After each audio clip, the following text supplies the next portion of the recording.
মাঝে মাঝে জীবন আমাদেরকে এমন জায়গায় এনে দাঁড় করিয়ে দেয়, এমন পরিস্থিতি চলে আসে যে কোনটা ভুল আর কোনটা ঠিক সেটার বিচার করার ক্ষমতা থাকে না আমাদের।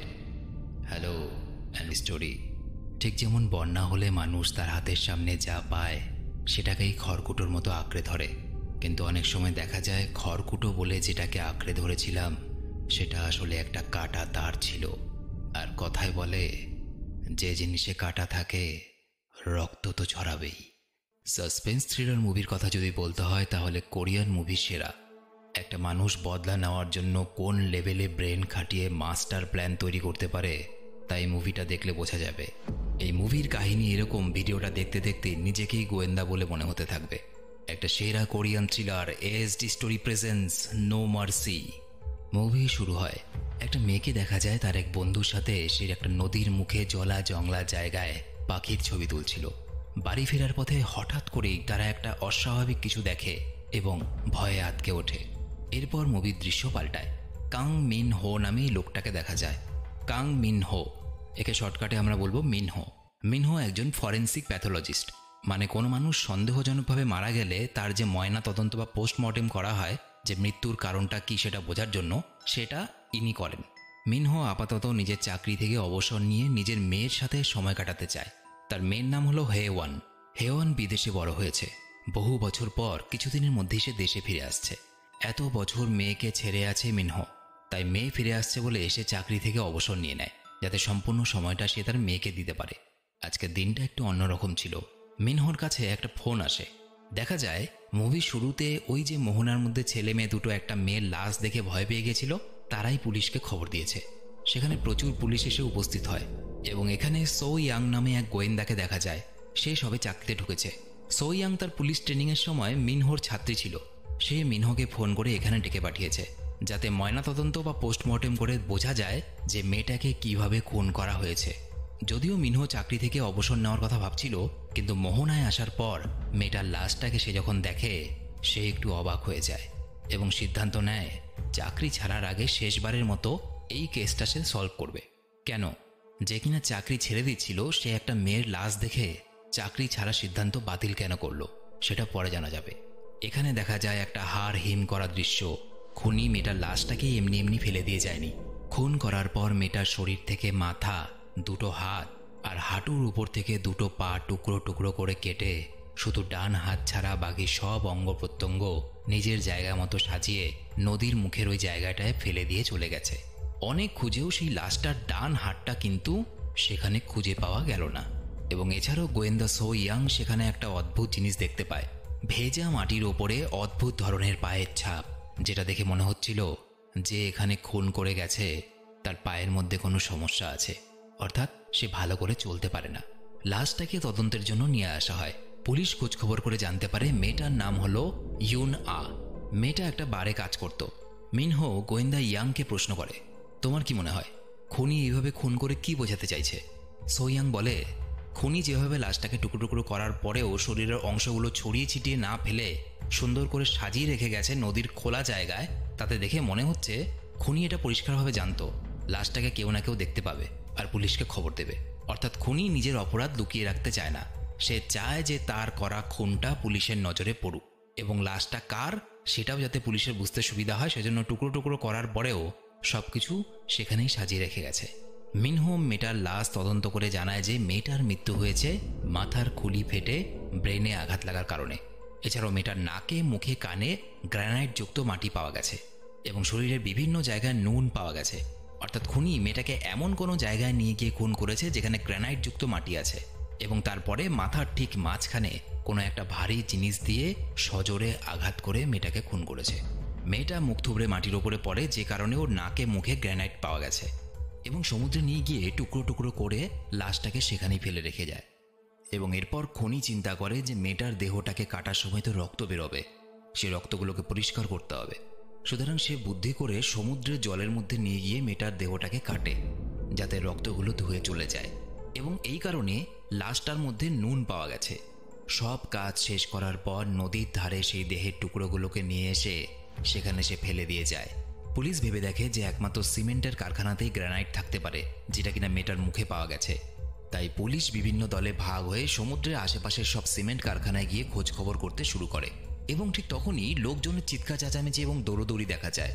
সামনে ওপরের ঢিপিতে কার যেন একটা হাত বেরিয়ে আছে, নখের মধ্যে ঠিক একই রকমভাবে ডিজাইন করা, যেটা কিনা ইউনের লাশের মধ্যেও ছিল। পুলিশ এটা দেখে শিওর হয়ে যায় যে ইউনের লাশের থেকে যে ডান হাতটা মিসিং ছিল, খুনি সেই হাতটাকে এই ঢিপির মধ্যে রেখে গেছে। পরের দিন পুলিশ ডিপার্টমেন্টের সবার সামনে গোয়েন্দা সো ইয়াং জানায় যে আমি তদন্ত করে যা যা জানতে পেরেছি তাতে অবাক করার মতো কিছু তথ্য সামনে এসেছে। সে বলতে শুরু করে, আই লাভ ইউ ভেনাস নামে একটা পরিবেশবাদীদের দল কিছুদিন ধরে আন্দোলন করছিল, কারণ কারখানার বাইরে এবং নানান জায়গায় বাঁধ বানানোর কাজ চলছিল। তাদের মতে পরিবেশের সাথে সেখানকার স্থানীয় লোকেদেরও ক্ষতি হবে যদি সেখানে বাঁধ বানানো হয়। এবং সেই দলের নেতা, যার নাম হলো লি সিয়ং হো, সে একটা বই লিখেছে এবং এই বইয়ের মধ্যে সে যা লিখেছে এখানেই হলো রহস্য। সিয়ং হো সেখানকার একটা নদী, যে নদীর নাম হলো কিউম, সেই নদীকে রোমান দেবী ভেনাসের সঙ্গে তুলনা করে লিখেছেন, নদীকে যদি ভেনাস দেবীর দেহ হিসাবে ধরা হয় তাহলে এই বাঁধগুলো যেভাবে তৈরি করছে তাতে মনে হচ্ছে দেবীর দুটো পা থাইয়ের নিচের থেকে কাটা পড়ে যাবে, এবং বাঁধের মুখে যে 3টে গেট বানানো হবে তাতে মনে হচ্ছে দেবীর গলা এবং দুটো হাত কাটা পড়ে যাচ্ছে। অর্থাৎ সিয়ংহোর মতে এখানে বাঁধ বানালে কিউম নদীকে 6টা ভাগে ভাগ করা হবে। ঠিক একই রকমভাবে দেখো, ইয়নকেও কিন্তু 6টা টুকরোতে টুকরো টুকরো করে মারা হয়েছে, এবং একইভাবে তারও থাইয়ের কাছ থেকে কাটা হয়েছে, গলা আলাদা কাটা হয়েছে, হাত আলাদা কাটা হয়েছে। এটা ছাড়াও পুলিশের হাতে আরেকটা প্রমাণ ছিল। ওই যে ভেজা মাটির মধ্যে এমনভাবে পায়ের ছাপ পাওয়া গেছে যেন দেখে মনে হচ্ছে যার পায়ের ছাপ এটা সে ভালো করে চলতে পারে না। একই রকমভাবে দেখা যায় এই বইটা যে লিখেছে, যার নাম সিয়ং হো, তার একটা পা পোলিওতে নুলো হয়ে গেছিল, সেও লাঠি নিয়ে হাঁটাচলা করে। অর্থাৎ খুনটা যেখানে হয়েছে সেখানে যে বিকৃত পায়ের ছাপটা সেটা হয়তো সিয়ং হর হতে পারে। এরপর মুভিতে দেখা যায় এসব প্রমাণের উপর ভিত্তি করে সিয়ং হোকে গ্রেপ্তার করে আনা হয়। মানুষটা কেমন যেন একটু অদ্ভুত টাইপের, তার চোখের চাহনি কেমন যেন অদ্ভুত, রহস্যময়। তাকে খুনের ব্যাপারে জিজ্ঞেস করলে সে পরিষ্কার জানিয়ে দেয় খুনের ব্যাপারে সে কিছুই জানে না। ডিটেকটিভ সোয়াং তাকে বলে, ওখানে যদি বাঁধ তৈরি হতো তাহলে খেটে খাওয়া গরিব মানুষগুলো সমুদ্রে যেতে পারতো না মাছ ধরতে, এবং তাদেরকে এখান থেকে চলে যেতে হতো। আমি আপনার বইটা পড়েছি, আপনি তো বইয়ের মধ্যে লিখেছেন আপনার বাবা, আপনার বোন সবাই নাকি মারা গেছে। তারাও কি না খেতে পেয়ে মারা গেছিল? এবং সেটা থেকে আপনার মনের মধ্যে একটা রাগের জন্ম নেয়, এবং সেই রাগটা আপনি মেটানোর জন্য এই খুনটা করলেন, যাতে এখানে আর বাঁধ তৈরিই না হয়, তাই তো? সিয়ং হো কিন্তু কোনোভাবেই মানতে চায় না যে সে খুনটা করেছে। পুলিশ একটা চালাকি করেছিল। সিয়ং হো যখন তাদের অফিসে ঢুকছিল সেখানে মাটি ভিজিয়ে রেখেছিল তারা, এবং সেই ভেজা মাটিতে সিয়ং হোর পায়ের ছাপ পড়ে। সেই পায়ের ছাপ এবং যেখানে খুন হয়েছিল ওখানকার পায়ের ছাপ মিলিয়ে দেখার পর দেখা যায় দুটো পায়ের ছাপ কিন্তু একই। অর্থাৎ সেদিন যখন সেখানে খুন হয় সিয়ং হো সেখানে ছিল। এটা শোনার পর সেখানে উপস্থিত সবাইকে অবাক করে দিয়ে সিয়ং হো নিজের দোষ স্বীকার করে নেয় এবং কেমন অদ্ভুত ঠান্ডা গলায় বলে, খুব ভালো তদন্ত করেছেন গোয়েন্দা সোয়াং, আপনার জন্যই পুলিশ একজন খুনিকে ধরতে পেরেছে। হ্যাঁ, আমি আসল খুনি। অপরাধী যত বড়ই হোক না কেন, কোনো অপরাধী যখন নিজের দোষ নিজে এত সহজে স্বীকার করে নেয় সেটা অস্বাভাবিক ব্যাপার, এবং এতে সবাই অবাক হয়ে যায়। কি এটাই মনে হচ্ছে তো যে খুনি খুন করেছিল সেদিন 6 টুকরো করেছিল একটা মেয়েকে, এবং সেই খুনি নিজের খুন স্বীকার করে নিল, তো কাহিনী এখানেই শেষ? কিন্তু না, কাহিনীর তো সবে শুরু হলো। কারণ যেই মানুষটা ওখানে বসে আছে সেই মানুষটার ব্রেন আর 10টা মানুষের থেকেও 100 গুণ বেশি দৌড়য়। আর মেন কাহিনী এখান থেকেই শুরু হয়। দেখা যায় মিনহো তার মেয়ে হেওয়ানকে আনার জন্য বিমানবন্দরে যায়। আসলে হেওয়ানের আরও কিছুদিন আগেই আসার কথা ছিল, কিন্তু কোনো একটা কারণে দেশে ফেরার দিনটা একটু পিছিয়ে যায়। তবে মিনহোর মেয়ের প্লেন থেকে নামার সময় পেরিয়ে গেলেও সেই মেয়ে কিন্তু আর এসে পৌঁছয় না। মিনহোর চিন্তা হতে থাকে, বুঝতে পারছে না কি করা উচিত। এমন সময় টুপি পরা একটা লোক মিনহোকে বড় একটা খামের মতো কিছু দিয়ে বলে, এটা আপনাকে সিয়ং হো পাঠিয়েছে, এবং আর কোনো কথা না বলে সেখান থেকে সে চলে যায়। খামটা খোলার পরে মিনহোর মাথায় আকাশ ভেঙে পড়ে, কারণ খামের ভিতরে একটা মেয়েকে হাত মুখ বেঁধে অত্যাচার করার কিছু ছবি তুলে পাঠানো হয়েছে। আর যে মেয়েটার ছবি পাঠানো হয়েছে সেই মেয়েটার কেউ নয়, মিনহোর নিজের মেয়ে হেওয়ান, যার আজকে আসার কথা ছিল। মিনহো ছবিগুলো দেখার পর কিছুক্ষণের জন্য তার মাথার কাজ করা বন্ধ করে দেয়, আর ওদিকে টুপি পরার লোকটাকে সে খুঁজতে থাকে। এই সময় তার কাছে ডিটেকটিভ সোয়াং এর একটা ফোন আসে। সোয়াং মিনহোকে বলে, আমরা আসল খুনিকে ধরে ফেলেছি, যাকে ধরে ফেলেছি তার নাম হলো সিয়ং হো। নামটা শোনার সাথে সাথেই মিনহো চমকে ওঠে, কারণ একটু আগে টুপি পরা যে লোকটা তাকে খামটা দিয়ে গেল সেই লোকটাও তো একই নামই নিয়েছিল, সিয়ং হো। মিনহো তাড়াতাড়ি বিমানবন্দরে ফোন করে তার মেয়ে সম্বন্ধে খোঁজ নেয়। বিমানবন্দর থেকে বলা হয় যে 7 দিন আগেই তার মেয়ে নাকি এখানে এসেছে। মিনহো কোনো দিকে না তাকিয়ে পাগলের মতো গাড়ি চালিয়ে যত তাড়াতাড়ি সম্ভব পুলিশ স্টেশনে এসে পৌঁছায়, কারণ এতক্ষণে মিনহো খুব ভালো করেই বুঝে গেছে যে সিয়ং হো যদি ইয়ুনকে খুন করে থাকে তাহলে তার মেয়ের অপহরণের পেছনেও সিয়ং হরই হাত আছে। সেখানে গিয়ে মিনহো সিয়ং হোকে জিজ্ঞেস করে, বল আমার মেয়েকে কোথায় রেখেছিস, তুই কে, আর এসব কেন করছিস, তোকে তো আমি চিনিও না। সিয়ং হো মিনহোর দিকে কেমন একটা অদ্ভুতভাবে তাকায় এবং ঠান্ডা গলার স্বরে বলে, মিস্টার মিনহো, আপনি এত উতলা হচ্ছেন কেন? আসলে কি বলুন তো, ওই ইউনের মতো একটা সাধারণ মেয়েকে মেরে আমার তেমন একটা লাভ হলো না, তেমন মজা পেলাম না। তখনই আমার হঠাৎ করে মনে হলো, আরে যদি মজাই পেতে হয় তাহলে আপনার মতো একজন নাম করা লোকের মেয়েকে মারি। কেমন ছিল আইডিয়াটা? যাক ছাড়ুন, শুনুন, যদি নিজের মেয়েকে বাঁচাতে চান তাহলে চুপচাপ আমাকে এখান থেকে নির্দোষ প্রমাণ করে বাইরে বের করার ব্যবস্থা করুন। এবার আপনি ভাবছেন কিভাবে কি করবেন, তাই তো? সেটা আপনার ব্যাপার, আপনি দেখে নিন। আমার কথা যদি শুনে চলেন আপনার মেয়ের আমি কিচ্ছু করব না, কিন্তু সেটা যদি না করেন তাহলে এক কাজ করুন, সময় নষ্ট করবেন না, মেয়ের শ্রাদ্ধ করার জন্য জিনিসপত্র কিনুন যান। এই ঠান্ডা গলায় বলা কথাগুলো মিনহোর বুকের মধ্যে গিয়ে লাগছিল। মিনহো কিছুতেই বুঝতে পারছে না যে লোকটা কে, আর এত বড় একটা ক্রাইম করে নিজের মুখে সবকিছু স্বীকারও করছে। এমনকি যে কাটারটা দিয়ে সিয়ং হো ওই মেয়েটার লাশকে টুকরো টুকরো করেছিল সেটা কোথায় পাওয়া যাবে সেটার ঠিকানাও নাকি সিয়ং হো নিজেই বলে দিয়েছে, যে ওই মেয়েটাকে যে ছুরিটা দিয়ে আমি কেটেছিলাম ওটা আমি ওখানে রেখেছি। লোকটা পুলিশের কাছে সব স্বীকার করেছে, লোকটার পায়ের ছাপ মিলে গেছে, এমনকি যে ছুরিটা দিয়ে খুন করেছে সেই ছুরিটাও পাওয়া গেছে। সব প্রমাণই যখন নিজের হাতেই সে নিজে পুলিশকে দিয়েছে তাহলে মিনহো তাকে কিভাবে বাঁচাবে? আর তার থেকেও বড় প্রশ্ন হলো, মানুষটার যদি বাঁচার এতই শখ থাকে তাহলে সে নিজে পুলিশের কাছে সবকিছু স্বীকার করতে গেল কেন, আর সব প্রমাণই বা কেন পুলিশের হাতে তুলে দিল? যাই হোক, মিনহোর কিন্তু এসব ভাবার সময় ছিল না যে লোকটা কেন এরকম করছে। মিনহোর কাছে শুধুমাত্র এখন একটাই রাস্তা, যেভাবে হোক তার মেয়েকে বাঁচাতে হবে। আর তার মেয়েকে বাঁচানোর জন্য এই লোকটা অর্থাৎ সিয়ং হোর নামে যা প্রমাণ আছে সেই প্রমাণগুলো নষ্ট করে দিতে হবে, যাতে সিয়ং হোকে প্রমাণের অভাবে আদালত থেকে মুক্তি দিয়ে দেয়। মিনহো ফরেন্সিক ডিপার্টমেন্টে খোঁজ নিয়ে দেখে সেই কাটারে লাগা রক্ত এবং হাতের ছাপ কোনো কিছুই এখনো পর্যন্ত পরীক্ষা করা হয়নি। সে একটা বুদ্ধি করে, বাড়ি ফিরে নিজের হাতে নিজের কুকুরের পায়ের ওপরে একটা ধারালো ছুরি দিয়ে সে কেটে দেয় এবং তারপরে সেই ছুরিটা নিয়ে সে ল্যাবরেটরিতে ফিরে আসে। ল্যাবরেটরিতে যে ডাক্তার সবকিছু পরীক্ষা নিরীক্ষা করে তাকে কিছুক্ষণের জন্য সে বাইরে পাঠিয়ে দেয়। আর সেই সুযোগে ওই কাটারটা যেটা দিয়ে সিয়ং হো ইয়ুনকে 6 টুকরো করেছিল সেই কাটারটার ওপর থেকে হাতের ছাপ, সেখানে লেগে থাকা রক্ত সবকিছু এক ধরনের রাসায়নিক বা কেমিক্যাল দিয়ে পরিষ্কার করে দেয় এবং সেই জায়গায় সে নিজের কুকুরের পা কেটে যে রক্ত বেরিয়েছে সেই রক্তটা লাগিয়ে দেয়।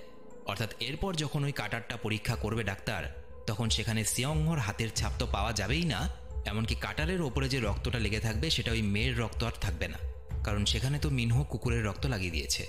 এবং এইভাবে সিয়ং হোর কথা মতো একটা প্রমাণ লোপাট করে দেয় মিনহো। এরপর মিনহো আবার সিয়ং হোর সাথে দেখা করতে যায়। সে বলে, আমার মেয়ের সঙ্গে আমি কথা বলতে চাই। সিয়ং হো প্রথমে রাজি না হলেও শেষ পর্যন্ত রাজি হয়। একটা ফোন আসে মিনহোর কাছে। সেই ফোনের ওপাশ থেকে একটা মেয়ে চিৎকার করছে, বাবা আমাকে বাঁচাও, এই লোকটা আমাকে মেরে ফেলবে, আমাকে বাঁচাও। মিনহো খুব ভালো করে বুঝতে পারে যে সিয়ং হোর কথা মতো কাজ করা ছাড়া আর কোনো উপায় নেই। সিয়ং হোকে সে জিজ্ঞেস করে, তুমি সেই মেয়েটাকে যে কাটারটা দিয়ে টুকরো টুকরো করেছিলে সেটা তো আমি প্রমাণ লোপাট করে দিয়েছি, এবার আমাকে বলো সেই মেয়েটাকে তুমি যে জিনিসটা দিয়ে মাথায় মেরেছিলে সেটা কোথায়, কারণ সেই প্রমাণটাও লোপাট করে ফেলতে হবে। কিন্তু সিয়ং হো মিনহোর কোনো কথার উত্তর দেয় না। সে নানা রকম হেয়ালি করতে থাকে। সিয়ং হো বলে, আমাকে বাঁচানোর দায়িত্ব তো তোমার, তুমি আমাকে বাঁচাবে, কাজে আমি তোমাকে কেন সাহায্য করব? তুমি পারলে খুঁজে নাও আমি কোথায় লুকিয়ে রেখেছি সেই মার্ডার ওয়েপনটা। ওদিকে পুলিশও সেই মার্ডার ওয়েপনটা খুঁজে বেড়াচ্ছিল। মিনহো সেই মার্ডার ওয়েপনটা খোঁজার জন্য উঠে পড়ে লাগে, কারণ সেটা যদি আগে পুলিশের হাতে পড়ে যায় তাহলে সব আশা শেষ হয়ে যাবে। যে করেই হোক পুলিশ সেটা খুঁজে পাওয়ার আগে আমাকে সেটা খুঁজতে হবে এবং সেটাকে নষ্ট করে ফেলতে হবে। মিনহো একটা ঠিকানা জোগাড় করে এবং সেখানে চলে যায়। যদি সেখানে গিয়ে কিছু পাওয়া যায়, সেখানে গিয়ে সে কিছু খুঁজে না পেলেও সেই এয়ারপোর্টে টুপি পরা লোকটার সাথে সিয়ং হোর একটা ছবি দেখতে পায়। মিনহো ওই ছবিটা নিয়ে নেয়, কিন্তু ইতিমধ্যে পুলিশও সেই ঠিকানা জোগাড় করে সেখানে পৌঁছে যায়। মিয়নহো লুকিয়ে পড়ে। পুলিশ সেখানে খোঁজাখুঁজি করে রক্ত লাগা একটা মোটা ভারী লোহার রড পায়, আর সেই রডটাকেই মার্ডার ওয়েপন হিসেবে মনে করে নিয়ে চলে যায়। মিনহো যে ছবিটা পেয়েছিল সেই ছবিতে টুপি পরা ওই লোকটাকে দেখে থানার একজন অফিসার সেই লোকটাকে চিনতে পারে এবং সেই লোকটার ঠিকানা বলে দেয়। সেই টুপি পরা লোকটার খোঁজে তার বাড়িতে গিয়ে তালা ভেঙে ঢুকে মিনহো যা দেখে তাতে মিনহো অবাক হয়ে যায়, কারণ সেই টুপি পরা লোকটার বাড়ির দেওয়ালের মধ্যে মিনহোর মেয়ের বিভিন্ন সময়ের ছবি আটকানো আছে দেওয়ালে। এছাড়াও খবরের কাগজ থেকে কেটে অনেক বছর আগেকার একটা স্কুলের বাচ্চা মেয়ের গণধর্ষণের খবর কেটে কেটে লাগানো আছে। এসব কিছু দেখতে দেখতে সেখানে সেই টুপি পরা লোকটা, যার নাম হলো পিয়ং সিক, সে চলে আসে এবং তার সাথে কথা বলতে গেলে সে মিনহোকে প্রচণ্ড মারধর করে এবং বলে, নিজের মেয়ে হেওয়ানকে বাঁচাতে চাইলে সিয়ংহোর কথা মতো কাজ কর। অন্যদিকে সোয়াংকে দেখা যায় সে মিনহোর বাড়িতে যায় পোস্টমর্টেমের কপি আনার জন্য, কিন্তু সেখানে গিয়ে সে দেখে মিনহো বাড়িতে নেই। সোয়াং সেখান থেকে চলেই যাচ্ছিল, এমন সময় মিনহোর কুকুরটাকে সে দেখতে পায়। লক্ষ্য করে কুকুরটার পায়ে কোনোভাবে চোট লেগে রক্ত বেরিয়ে গেছে। মিনহোর কুকুরটাকে এই অবস্থায় দেখে সোয়াংয়ের অদ্ভুত লাগে। সে কুকুরটাকে ডাক্তারের কাছে নিয়ে যায়। ডাক্তার বলে যে কুকুরটাকে ইচ্ছাকৃত কোনো ধারালো জিনিস দিয়ে আঘাত করা হয়েছে। এটা শুনে সোয়াংয়ের কেমন যেন সন্দেহ হতে শুরু করে মিনহোর প্রতি, কারণ সিয়ংহোর যে কাটারটা পাওয়া গেছিল যার মধ্যে রক্ত লেগেছিল, সেই রক্তটা পরীক্ষা করার পর পাওয়া গেছে সেই রক্তটা ভুল, এবং এদিকে কুকুরের পায়ের মধ্যে লেগে আছে রক্ত। সে মিনহোকে সন্দেহ করতে শুরু করে। এমনিতেও কয়েকদিন ধরে মিনহোর আচার আচরণ তার খুব একটা ভালো ঠেকছিল না। সে ল্যাবরেটরিতে গিয়ে সেখানকার ডাক্তারের সঙ্গে কথা বলে।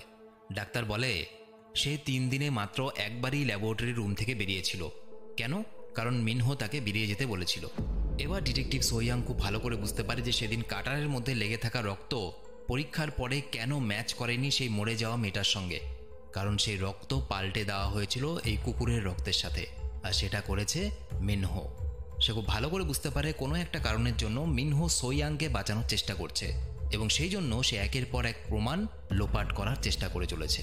এরপর মিনহোকে দেখা যায় সে প্রচণ্ড হন্তদন্ত হয়ে সিয়ংহোর কাছে যায় আর বলে, আমার সব মনে পড়ে গেছে, আমি বুঝে গেছি তুমি কে, কিন্তু বিশ্বাস করো আমি সেদিন যা দেখেছিলাম আমি তাই বলেছিলাম।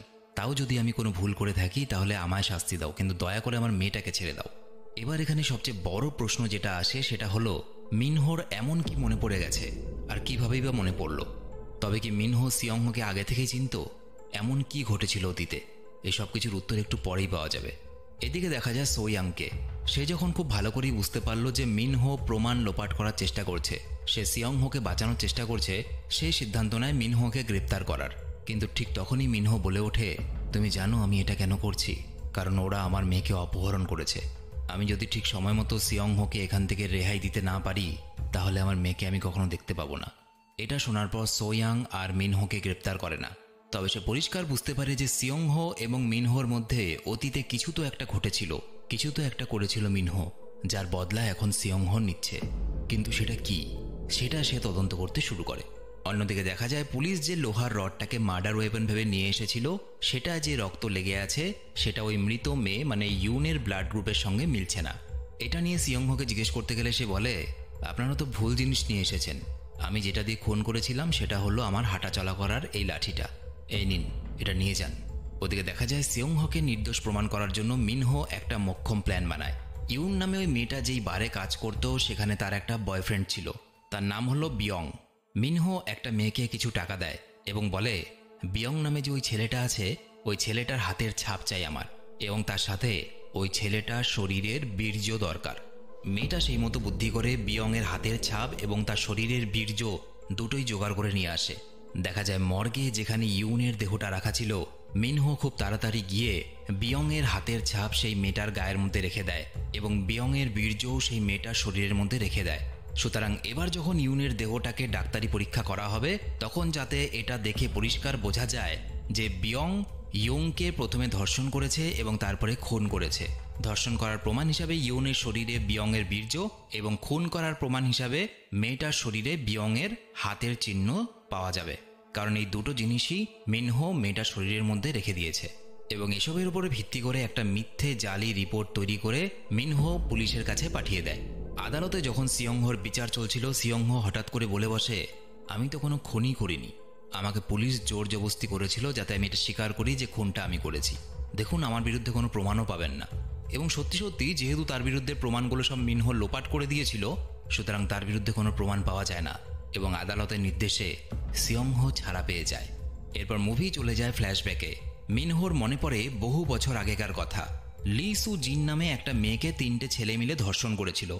তবে ছেলেগুলো অনেক বড়লোক বাবার ছেলে ছিল, সুতরাং তাদের বাবারা টাকা দিয়ে সবাইকে কিনে নেয় এবং এইভাবে সেই 3টে ছেলে মুক্তি পেয়ে যায়। এবং আদালতে সেই মেয়েটা যে কিনা ধর্ষণ হয়েছে, যার নাম লি সু জিন, সেই মেয়েটার বিরুদ্ধে যে সাক্ষী দিয়েছিল সেটা হলো ইউন, যাকে সিয়ংহো মেরেছে। এবং দেখা যায় শুধু তাই নয়, লি সু জিনের মৃতদেহটা ময়নাতদন্ত বা পোস্টমর্টম করেছিল এই মিনহো। এবং মিনহো তার রিপোর্টে বলেছিল যে লি সু জিন নামে সেই মেয়েটাকে ছেলেগুলো ধর্ষণই করেনি, তার সাথে যা হয়েছে সেটা সেই মেয়েটার ইচ্ছেতেই হয়েছে। অর্থাৎ মেয়েটা ইচ্ছে করে সেই 3টে ছেলের সঙ্গে শারীরিক সম্পর্ক করেছিল এবং এইভাবে সেদিন সেই 3টে ছেলেকে নির্দোষ প্রমাণ করেছিল মিনহো। আর ওই লি সু জিন যাকে 3জন ছেলে মিলে ধর্ষণ করেছিল, সে আর কেউ না, সে ছিল সিয়ংহোর নিজের বোন। পিয়নসিক তাদের বাবার পালিত ছেলে। পিয়নসিক মানে ওই টুপি পরা লোকটা। তার বোনের উপরে এত বড় অন্যায়ের পর কোর্টে সেদিন যা হয়েছিল তাতে সিয়ংহোর পুরো পরিবারটা ধ্বংস হয়ে যায়। সেদিন আদালতে সবাই মিথ্যে সাক্ষী দিয়েছিল তার বোনের বিরুদ্ধে, আর মিথ্যে সাক্ষী দিয়ে শুধুমাত্র সেই 3টে ছেলেকে নির্দোষ প্রমাণ করেনি, একই সাথে তার বোনের চরিত্র যে খারাপ সেটাও প্রমাণিত হয়েছিল ওই আদালতের মধ্যে। কারণ মিনহো যে পোস্টমর্টম রিপোর্ট দিয়েছিল তাতে বলা হয়েছিল এই মেয়েটা নাকি ইচ্ছে করেই 3টে ছেলের সঙ্গে শারীরিক সম্পর্ক করত। সুতরাং তার বোনের ইজ্জত, তার পরিবারের ইজ্জত, মান সম্মান সব কিছু নষ্ট হয়ে যায়। এবং এই ঘটনার পর সিয়ংহোর মনে মিনহোর প্রতি একটা ক্ষোভ জন্মে যায়। আর সেদিনই সিয়ংহো ঠিক করে নেয় যে আমার বোনের সাথে যা হয়েছে, আমার পুরো পরিবারটা যার জন্য নষ্ট হয়ে গেল, তার উপরে বদলা আমি একদিন না একদিন নেবই। এবার বলি, মিনহো সিয়ংহোকে কি করে চিনল যে এটাই সেই ছেলে যার বোনের মিথ্যে রিপোর্ট সে বানিয়েছিল? ভালো করে লক্ষ্য করলে দেখা যাবে মিনহো যখন সেই বাড়িতে গিয়েছিল যেখানে সে পিয়ংসিক এবং সিয়ংহোর একসাথে ছবি দেখে, ওখানে একটা নিউজ পেপার থেকে কাটা একটা খবর দেখতে পেয়েছিল যেখানে বহু বছর আগে একটা মেয়ের ধর্ষণের কথা লেখা আছে এবং সেখানে তাদের ছোটবেলার ছবি সে দেখেছিল। এবং সেই ছবিটা দেখে মিনহো খুব পরিষ্কারভাবে বুঝতে পারে এটাই হলো সেই ছোট্ট সিয়ংহো যে কিনা বড় হয়ে গেছে এবং নিজের বোনের প্রতিশোধ নেওয়ার জন্য মিনহোর মেয়েকে অপহরণ করে অত্যাচার করছে। তো যাই হোক, এরপর সিয়ংহো মুক্তি পাওয়ার পর মিনহো তাকে ফলো করা শুরু করে। সিয়ংহো যে বাড়িতে এসে ওঠে, মিনহো সেখানে চলে আসে। অন্যদিকে ডিটেকটিভ সো ইয়ান খোঁজ নিয়ে দেখে যে বহু বছর আগে লি সু জিনকে যে 3টে ছেলে ধর্ষণ করেছিল তারা বর্তমানে কেউ বেঁচে নেই। অর্থাৎ সিয়ংহো ইউনকে মারার আগে সেই 3টে ছেলেকেও মেরে ফেলেছে। লি সু জিনের ধর্ষণের কেসের সঙ্গে যারা যারা যুক্ত ছিল তাদের সবাইকে সিয়ংহো মেরে ফেলেছে, শুধুমাত্র একজন বেঁচে আছে, সেটাকে মিনহো। সুতরাং পরবর্তী টার্গেট হলো মিনহো। সেই সিয়ংহোর বাড়ির দিকে রওনা হয়।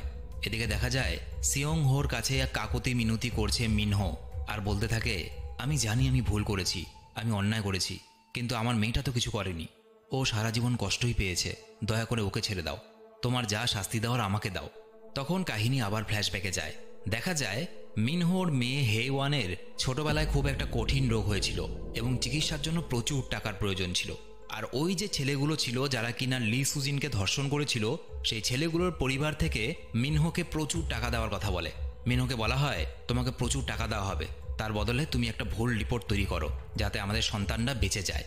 এবং নিজের সন্তানের প্রাণ বাঁচানোর জন্য সেদিন অনিচ্ছা সত্ত্বেও সেই ছেলেগুলোর ফ্যামিলির থেকে একটা মোটা টাকা নিয়ে মিনহো মিথ্যে রিপোর্ট বানিয়েছিল। নিজের সন্তানকে বাঁচানোর জন্য সেদিনও প্রমাণ লোপাট করেছিল সে দোষীকে বাঁচানোর জন্য। সেই জন্যই সিয়ংহো ইউনকে খুন করার পর পুলিশের কাছে ধরা দিয়েছিল যে সেই ইউনকে খুন করেছে এবং মিনহোকে গিয়ে বলেছিল আমাকে বাঁচাও, যদি আমাকে বাঁচাতে না পারো তাহলে তোমার মেয়ে বাঁচবে না। এবং বহু বছর আগে মিনহো ঠিক যেভাবে প্রমাণ লোপাট করেছিল, বাধ্য করে এত বছর পরে তাকে আবার সিয়ংহোর জন্য প্রমাণ লোপাট করতে। কিন্তু সিয়ংহোর বদলা কিন্তু এখানেই শেষ না, আরও বড় কিছু অপেক্ষা করছিল মিনহোর জন্য। সিয়ংহো মিনহোকে প্রচণ্ডভাবে মারতে থাকে এবং মারতে মারতে বলে, তুই সেদিন কোর্টে যা বলেছিলি, যা প্রমাণ করেছিলি, সেটা হলো আমার বোন একটা বেশ্যা এবং সেই জন্য সে 3জন ছেলের সঙ্গে শারীরিক সম্পর্ক করত। সেদিন তোর রিপোর্টে তুই যা বলেছিলি তাতে তো আমার বোনটার কোনো দোষ ছিল না, আমার বোনটা সাদাসিধে নিরীহ ছিল, আমার একটা সুখী পরিবার ছিল। কি দোষ করেছিলাম আমরা? কেন আমাদের পরিবারটা নষ্ট হয়ে গেল?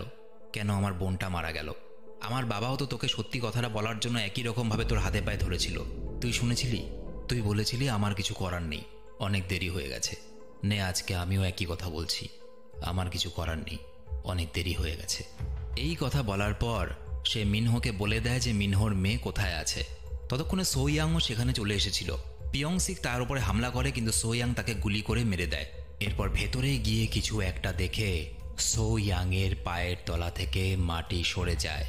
মিনহো সেখানে আসে এবং দেখে তার মেয়ে হে ওয়ানকে মেরে তার লাশটা গোলাপ ফুলের বিছানার মধ্যে শুয়ে রেখেছে সিয়ংহো। তবে তার মেয়ের লাশটা তুলতে গিয়ে মিনহো চমকে যায়। সে দেখে সম্পূর্ণ লাশটা সেখানে নেই। তার মেয়ের শরীরটাকে টুকরো টুকরো করে কাটা, শুধু মাথা, দুটো হাত আর দুটো পা রাখা আছে।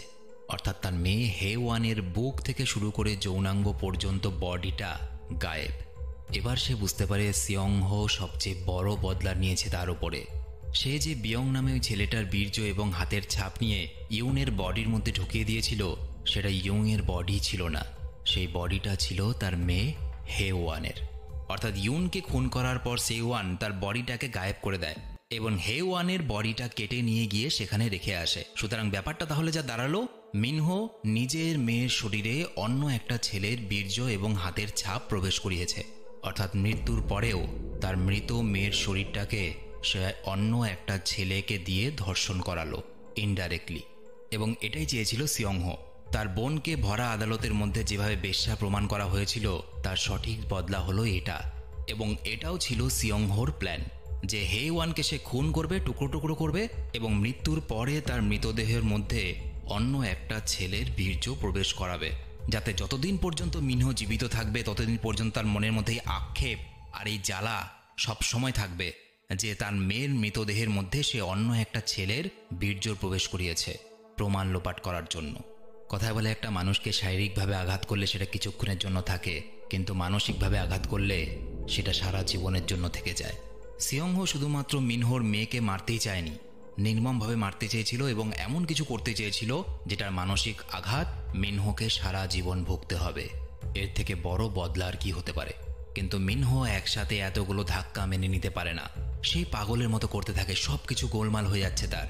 বাইরে গিয়ে সে সিয়ংহোকে দেখে এবং সোয়াংয়ের বন্দুকটা নিয়ে তাকে গুলি করে দেয় এবং এই পাপের বোঝা এবং মানসিক কষ্ট সে সারা জীবন বয়ে বেড়াতে পারবে না, সেজন্য সে নিজেকেও নিজে গুলি করে দেয়।